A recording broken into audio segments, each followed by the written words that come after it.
Que Dieu nous sanctifie. Amen. Que Dieu fasse de nous les témoins de sa gloire. Amen. Je remercie notre Seigneur Jésus-Christ de nous avoir fait grâce aujourd'hui. Je parle de lui. Je remercie aussi les autorités de la paroisse, le patron de chargé. Il a voulu que je vienne parler de Jésus aujourd'hui. Que Dieu continue à nous bénir. Amen. Mais avant de commencer, j'aimerais quand même qu'on se lève, qu'on fasse une minute de silence par rapport à l'âme de notre Jésus, notre maman qui nous a demandé ce bien pas. Que Dieu prenne son âme. Toi, le voici, regarde ça.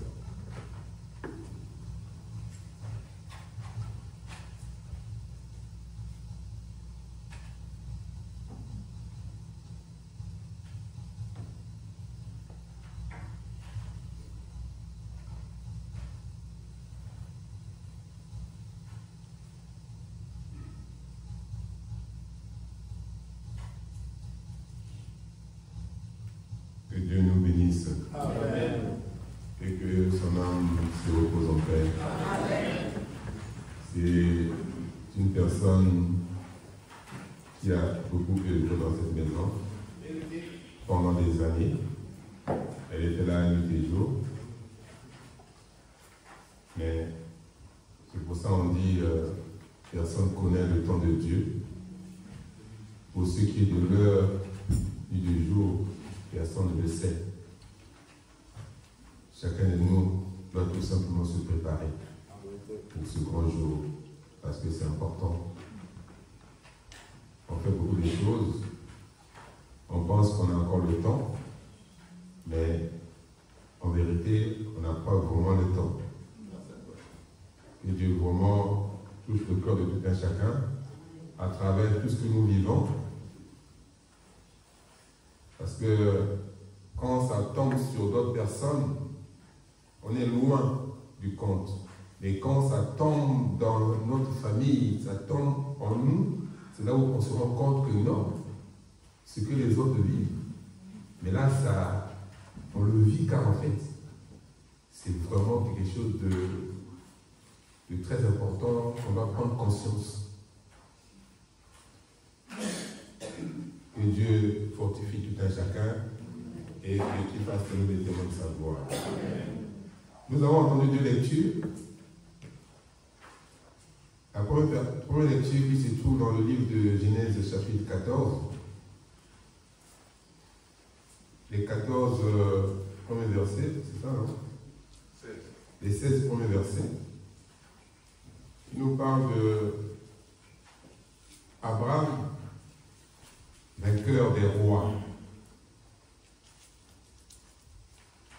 Mais la deuxième lecture, qui est dans le livre d'Éphésiens, chapitre 5, du verset 10 à 20, qui dénonce les comportements des enfants de Dieu, qui dénonce les comportements de ceux qui disent chrétiens, mais qui font les choses derrière. Et ça, Dieu n'aime pas ça. Mais il faut les dénoncer. Mais on ne les dénonce pas trop souvent. Et c'est ça qui fait l'erreur, car en fait, beaucoup se retrouvent dans des situations difficiles, puisque on ne les dénonce pas trop ça souvent, et que les gens continuent à marcher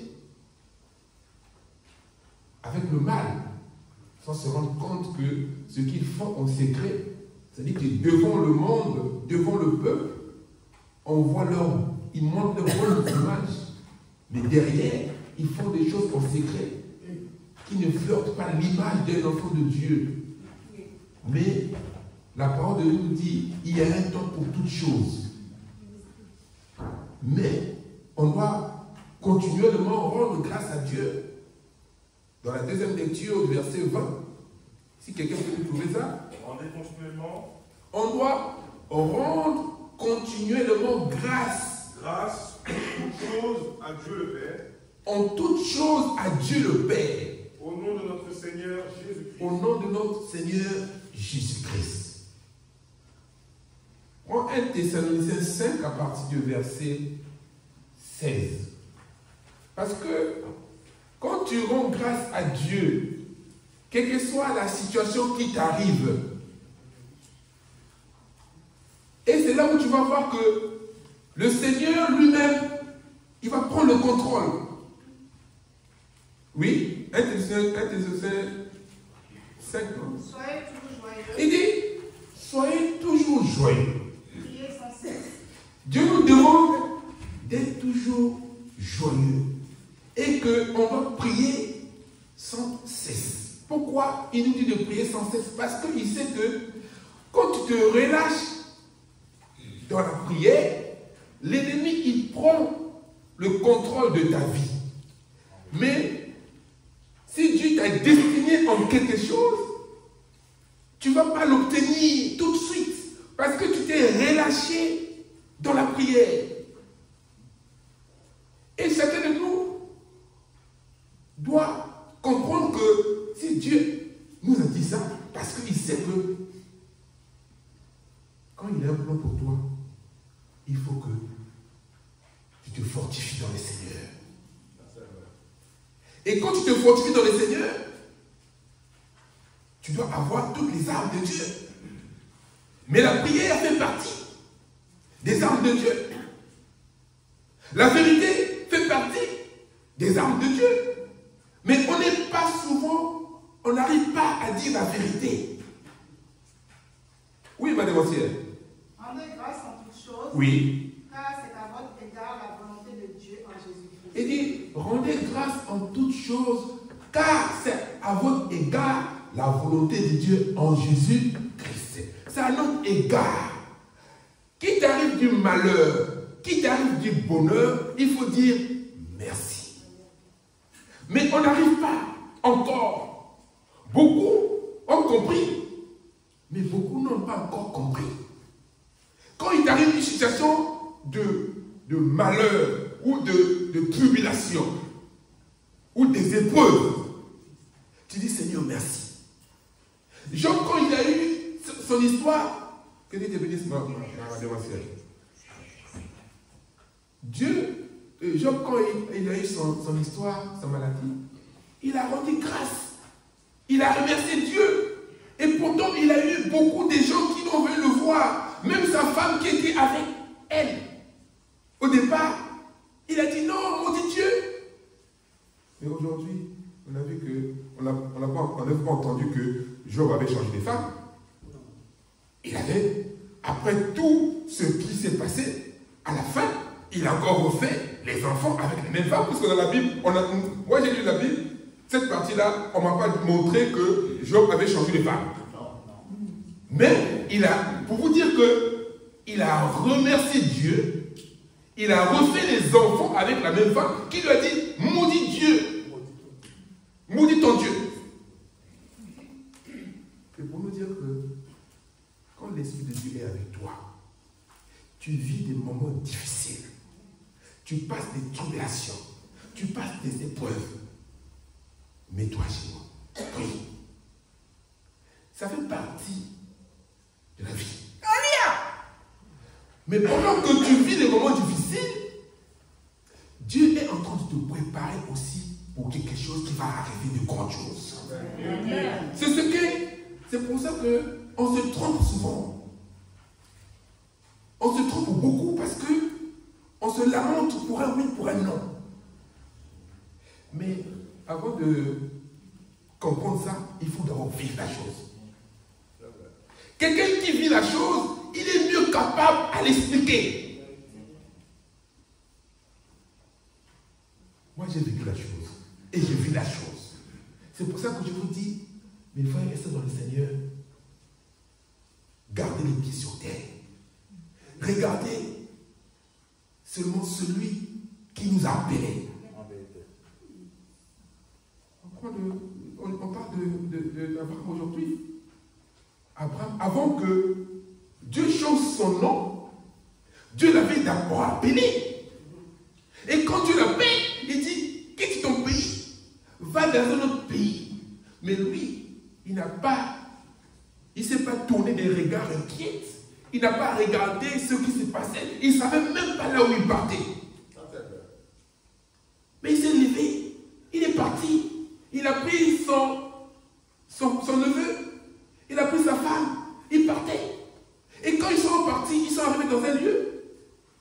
Ils ont compris que Dieu commençait à les bénir. Et quand Dieu commençait à les bénir, il y a un certain moment, il voit son neveu, il dit, mais on a beaucoup de biens, on doit se séparer.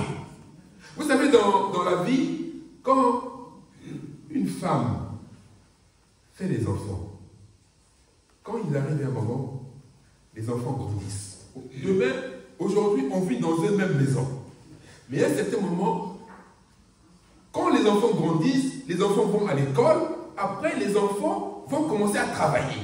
Ils vont avoir des femmes. Ou les femmes vont avoir les hommes, leurs maris. Et chacun doit se séparer. Chacun doit maintenant aller construire sa vie ailleurs. Mais c'est une séparation, mais ce n'est pas une division. Et quand Abraham a vu son frère, son neveu, il dit non. Si on continue à vivre ensemble, regarde tes serviteurs, mes servantes, ils ont commencé à se chamailler déjà, mais il faut qu'on se sépare pour que la paix règne en nous. Et on voit aussi dans l'église christiane céleste, beaucoup déchargés sont sortis dans cette maison. Même s'il y en a ceux qui sont partis avec la colère ou avec les mauvaises pensées, mais à la fin, ils ont été élevés. Et Dieu les avait établis. Et comme Dieu les a établis, aujourd'hui, on est tous ensemble. Puisqu'on chante les mêmes cantiques, on fait les mêmes cultes, et pendant les fêtes, on se retrouve. C'est ça ce que Dieu nous demande aujourd'hui. Donc quand Dieu a appelé Abraham, il n'avait pas encore changé son nom. Mais il lui a dit, va. L'autre a dit, mais ils arrivent dans un croiseur chemin. L'autre lui dit, mais mon petit neveu, je veux bien, mais regarde la situation qui arrive.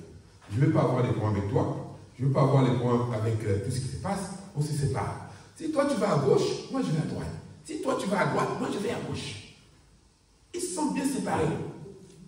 Mais à la endroit où il y a eu beaucoup de problèmes, beaucoup de tribulations. Et il y avait des rois qui étaient là, il y avait des rois qui étaient là, mais il y a des gens qui étaient là, mais ils n'étaient pas en paix à travers d'autres personnes. Dieu a fait grâce. Entre eux, ils commencent à se battre.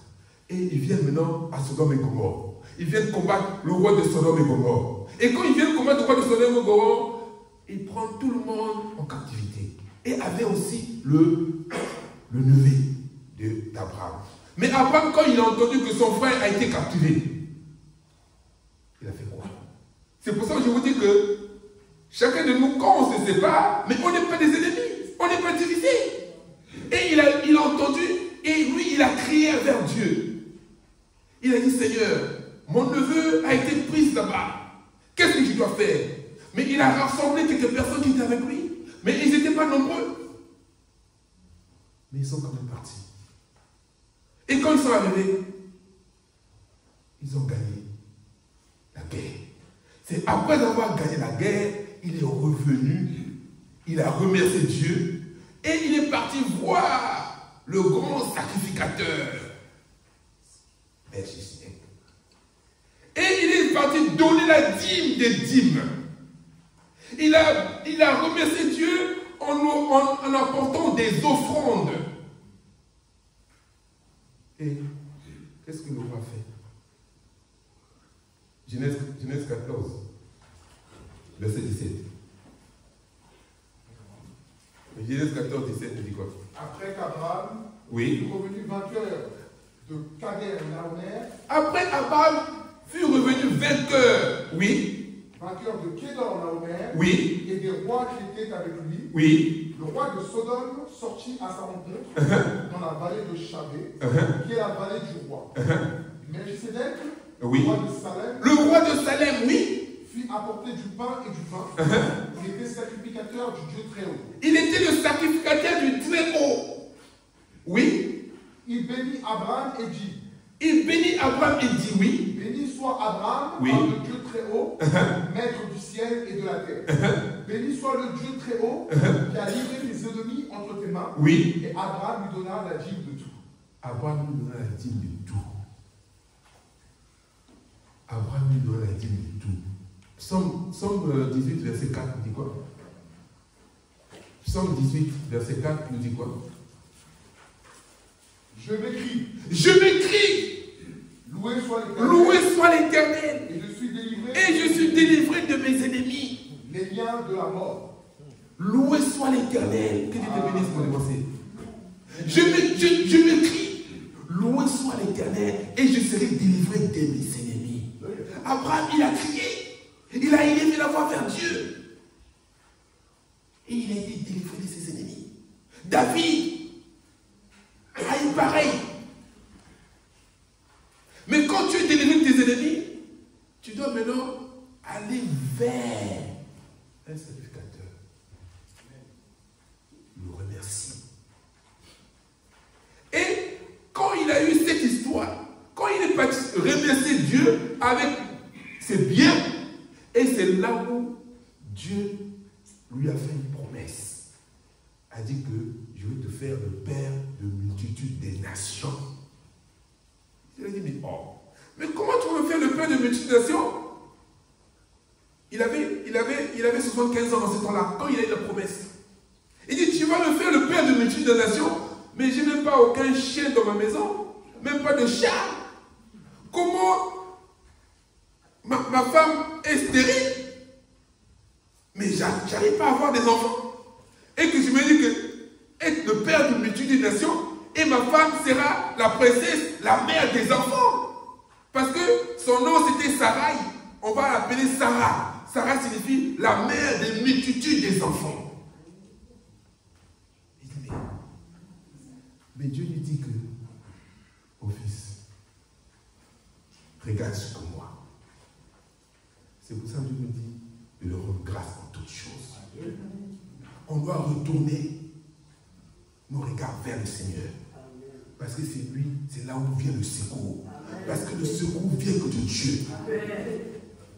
Mais il faut qu'on ait confiance. Parce qu'on se dit, on a confiance en Dieu, mais est-ce que réellement, on a vraiment confiance en Dieu? À travers tout ce qui se passe dans nos vies. Il a béni Dieu. Tu lui dis, mets-toi à l'œuvre. Et le lendemain, il lui montre, il lui est apparu en songe. Il dit, regarde, ces endroits-là, je vais te les donner. On ne va pas lire, hein, je pense que tout le monde connaît l'histoire. Regarde tout ce qui se passe autour de toi. Je vais te le donner. Mais parce que il a remercié Dieu, il a béni Dieu.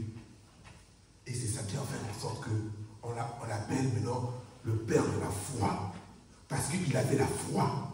Parce que quand tu as la foi en Dieu, parce que nos foi souvent sont ébranlées parce que on n'arrive pas à tenir ferme. La Bible nous dit, soyez fermes et inébranlables. Travaillez de mieux en mieux à l'œuvre du Seigneur. À travers ça, travailler. Ce que tu fais là, elle n'est pas vaine vers le Seigneur. Donc, quand tu es appelé pour servir Dieu, quand tu es appelé pour chanter à la chorale, quand tu es appelé pour être chargé, ou à être maman de la paroisse, ou chef de visionnaire, mais il y aura beaucoup des tribulations qui vont t'arriver. Beaucoup des épreuves. Même les gens de ta maison, ils vont t'accuser. Mais toi, regarde que vers Dieu. Et tu auras la victoire contre tes ennemis visibles et invisibles. Josué, quand Dieu l'a appelé, quand il a remplacé Moïse, il lui a dit quoi dans Josué 1, verset 7 ou 6, à partir du verset 6. Il dit, fortifie-toi. Fortifie-toi seulement. Donc, Dieu nous demande aujourd'hui d'être fort dans le Seigneur. Il dit, fortifie-toi. Oui? Fortifie-toi seulement. Fortifie-toi seulement. Donc, Dieu te demande que tu sois seulement fort, mais dans le Seigneur. Et aie bon courage. Et aie bon. Il dit, on te dit de te fortifier, mais on te dit encore, mais il faut que tu aies beaucoup de courage. En agissant fidèlement selon toute la loi de Moïse. En agissant fidèle, parce que Dieu veut que nous soyons vraiment fidèles à lui. Qu'on agisse fidèlement selon les préceptes qu'on nous lit tous les matins. Mais on n'est pas fidèle. On prend ce qui nous arrange. C'est ça notre problème aujourd'hui. On prend ce qui nous arrange. Oui. Que mon serviteur a prescrit. Oui. Ne t'en détourne ni à droite ni à gauche. Et il dit que ne t'en détourne ni à droite ni à gauche. Afin de réussir dans tout ce que tu entreprendras. Afin de réussir dans tout ce que tu entreprendras. Que ce livre de la loi ne s'éloigne point de ta bouche. Si tu veux vraiment réussir à ce que le Seigneur te dit de faire, t'a recommandé, il faut que tu mettes la parole de Dieu en pratique. Comme il a toujours dit, tu vas continuer. Il dit, mettez en pratique la parole. Ne vous bornez pas seulement à l'écouter en vous-même par des faux raisonnements. Parce que chacun, oui, notre pasteur a fait ça, notre chargé a dit quoi, on doit mettre la parole de Dieu en pratique si nous voulons réussir. Il dit que ce livre de la loi, oui. Médite-le jour et nuit pour agir fidèlement selon tout ce qui est écrit. Car c'est alors que tu auras du succès dans tes entreprises. C'est alors que tu réussiras. Que ce livre de la loi ne soit point éloigné dans ta bouche. Médite-le jour et nuit. Et marche. C'est-à-dire que sois fidèle, ça. Ne t'ai-je pas donné cet ordre? Oui. Fortifie-toi et prends courage. Fortifie-toi et prends courage. Ne t'effraie point et ne t'épouvante point. Oui. Car l'Éternel, ton Dieu, est avec toi dans tout ce que tu entreprendras. Que Dieu te bénisse. Quand tu vas commencer à entreprendre des choses, Dieu va lui-même qui va te quitter. C'est ce que j'ai eu ce matin. Le message que j'ai eu ce matin, c'est ce que j'avais préparé. C'est pour nous dire que Dieu, quand il a un plan pour toi, quand il va te faire quelque chose, c'est les mêmes choses que moi j'ai lues et que Dieu m'a révélé encore ce matin pour nous dire que cette force, courage. De ne pas aller ni à gauche ni à droite. Il faut attendre les instructions du Seigneur. Parce que souvent on se précipite. On te dit que tu vas être visionnaire et dans le matin, tu vas commencer à porter la sang du visionnaire. Non, on t'a pas dit. Le temps n'est pas encore arrivé. C'est Dieu qui dit. C'est Dieu qui fait. Mais si tu veux précipiter les choses avant que Dieu t'établisse, mais Dieu est non mort. Bien sûr, tu ne peux pas évoluer. Mais c'est en toute chose. Il faut, vous savez, par exemple, on est dans un pays où on te dit qu'on te nomme l'ambassadeur de Centrafrique. Mais avant même qu'on te donne ton lettre de mission, on t'a nommé, mais on ne t'a pas connu de lettre de mission. Mais toi, tu veux t'élever, tu prends tes bagages, tu prends ma femme, enfant, tout, et dis non, on y va. Mais le temps, on ne va pas te recevoir avec le tapis rouge. Or, quand tu as l'ordre de mission, tu vas aller promptement, on va te recevoir avec toutes les honneurs. C'est ce qui manque aujourd'hui à l'Église. C'est ce qui manque aujourd'hui aux chrétiens. On te dit, tu vas être pasteur. Mais le temps n'est pas encore arrivé, mais toi, tu t'établis toi-même pasteur. On te dit, tu vas être chargé, mais toi-même, tu vas dire que non, je vais... Dieu donne toujours les instructions. Si tu veux avancer. Dieu donne toujours des instructions. Je ne sais pas s'il me reste 5 minutes. Dieu donne toujours des instructions. Si nous voulons vraiment avoir la gloire de Dieu.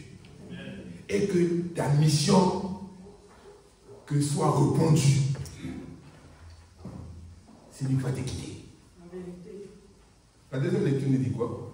On va essayer de prendre les deux premiers versets puisque j'ai 30 minutes, j'ai fait déjà 25 minutes. Examinez ce qui est agréable au Seigneur. On doit examiner ce qui est agréable au Seigneur. Oui. Et ne prenez point part aux œuvres infructueuses des ténèbres. On ne doit pas prendre. Vous savez, reprends un peu. Ne prenez pas part aux œuvres infructueuses des ténèbres. Oui. Mais plutôt condamnez-les. On doit les condamner. Comme j'ai dit au début, souvent on ne les condamne pas. Ou on ne les condamne pas assez. 1 Pierre 1. 1 Pierre 1, verset 5. 1 Pierre 1, verset 5. Oui. À vous qui, 1 Pierre 1, verset Oui. 5. Oui. À vous qui, par la puissance de Dieu, Oui. êtes gardés par la foi. Non, 1 Pierre 2. 1 Pierre 2. 1 Pierre 2, 9. 1 Pierre 2, 9. Oui. Vous, au contraire, Oui. vous êtes une race élue. Nous, au contraire, nous sommes une race élue. Un sacerdoce royal. Un sacerdoce royal. Une nation sainte. Oui. Un peuple acquis. Un peuple acquis. Afin que vous annonciez les vertus de celui qui vous a appelé des ténèbres à son admirable lumière. On doit annoncer les vertus de celui qui nous a appelés. Hier, on était dans le ténèbre. Aujourd'hui, on est dans la lumière.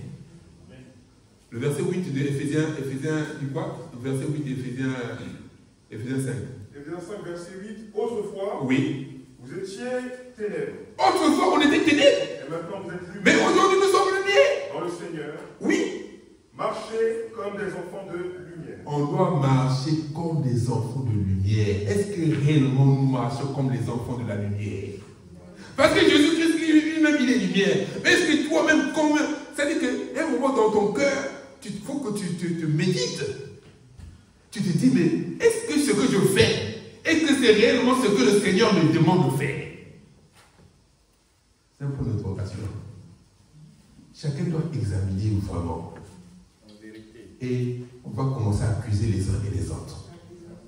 C'est un tel qui m'a fait ça, c'est un tel qui m'a fait ça. Non! Il y a, vous savez, il y a l'attitude, il y a la manière de parler, il y a la manière de se comporter vis-à-vis des uns et des autres. C'est pour ça que j'ai commencé aussi par les œuvres de Dieu, on doit, Éphésiens 6, non?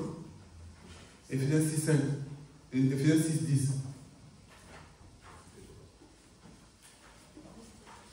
Éphésiens 6, non? C'est ça, hein? Éphésiens 5 ou 6? 6. Alléluia. Alléluia. Au reste, fortifiez-vous. Au reste, fortifiez-vous dans le Seigneur, oui. Et par sa force toute puissante. Oui. Revêtez-vous de toutes les armes de Dieu. Oui. Afin de pouvoir tenir ferme contre les ruses du diable. On doit se revêtir de tous les armes de Dieu afin de tenir ferme contre les ruses du diable. Parce que Dieu sait que le diable est rusé et que le moment arrive que ses enfants vont être éprouvés ou vont être tentés. Oui. Car nous n'avons pas à lutter contre la chair et le sang, Oui. mais contre les dominations, contre les autorités, contre les princes de ce monde des ténèbres, Oui. contre les esprits méchants dans les milieux célestes. Continue. C'est pourquoi Oui. prenez toutes les armes de Dieu. Ça, c'est le verset 13. 13. Oui. Il dit, c'est pourquoi prenez toutes les armes de Dieu, oui, Afin de pouvoir résister dans le mauvais jour. afin de pouvoir résister dans les mauvais jours. Je ne sais pas si chacun de vous est en train de comprendre ce verset. Prenez toutes les armes de Dieu afin de pouvoir résister dans les mauvais jours. Parce que dans la vie des hommes, on passe toujours des mauvais jours. Celui qui va dire qu'il n'a jamais passé des mauvais jours dans sa vie, c'est un menteur. Il y a des mauvais jours qui se passent, mais Dieu a déjà prévu ça. Dieu a fait ça ici. C'est-à-dire que dans ta vie, là où tu passes, tout ce que tu fais, il y a un moment où tu vas passer des pires moments difficiles de ta vie. Toi-même, tu vas te poser des questions, mais comment? Est-ce qu'il y a vraiment un Dieu qui est là? Mais quand tu vas prendre les armes de Dieu, qui est la vérité, continue un peu. Et tenir ferme après avoir tout surmonté. Il faut tenir ferme après avoir tout surmonté. Parce que souvent, on se relâche. Quand tu passes un moment difficile, tu vas commencer à te poser des questions. Ah non, je vais abandonner. Or, Dieu nous dit de persévérer. Amen. Persévère. Mais quand tu sais que c'est la volonté de Dieu, hein, parce que souvent on fait des choses par notre entêtement. Il y a des choses qu'on sait que la voie où je suis en train de prendre là, elle n'est pas la bonne voie, mais tu veux t'entêter. Là, c'est autre chose. Mais si tu fais la volonté de Dieu, tu vas voir que Dieu va te guider. Mais il faut que tu te fortifies dans le Seigneur. Oui. Tenez donc ferme. Ayez à vos reins la vérité pour ceinture. On va parler que de la vérité.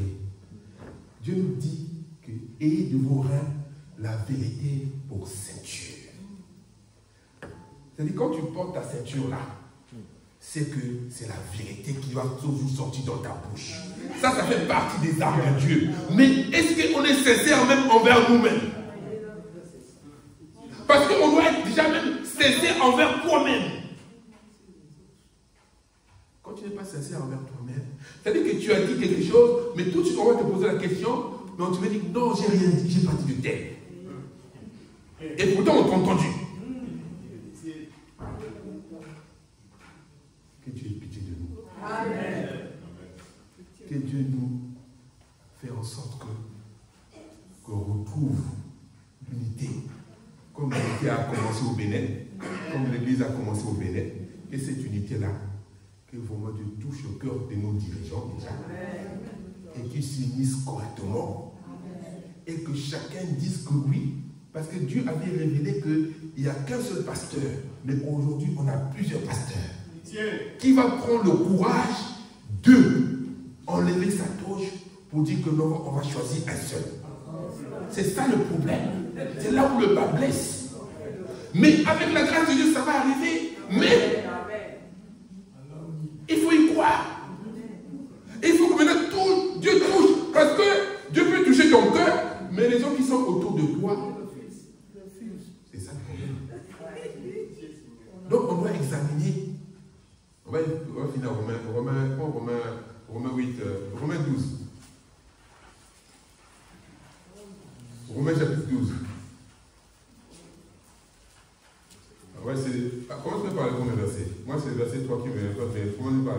premier verset. Je vous exhorte donc, frères, Je vous exhorte, frères, par la compassion de Dieu.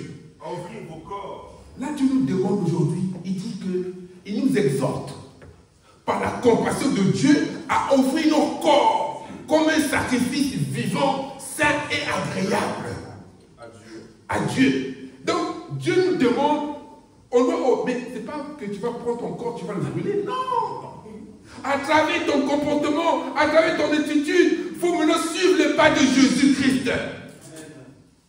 Tu dois suivre les pas de Jésus-Christ. C'est là où Dieu va voir que non, cet enfant-là, il est revenu, elle est revenue vers moi. Alléluia.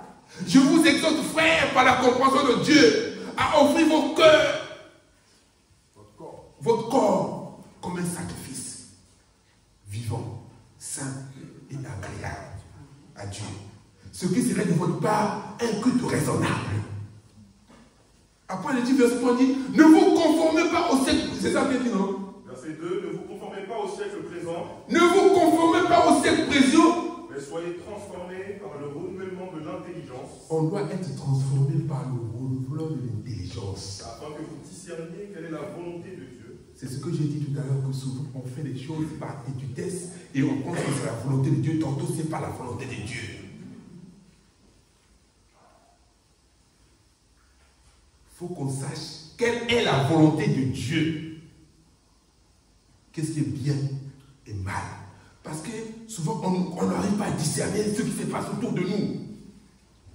On est tellement, on regarde tellement devant nous sans comprendre ce qui se passe autour de nous. Parce que quand tu n'es pas dans les conditions nécessaires, tu ne peux pas comprendre les mystères de Dieu.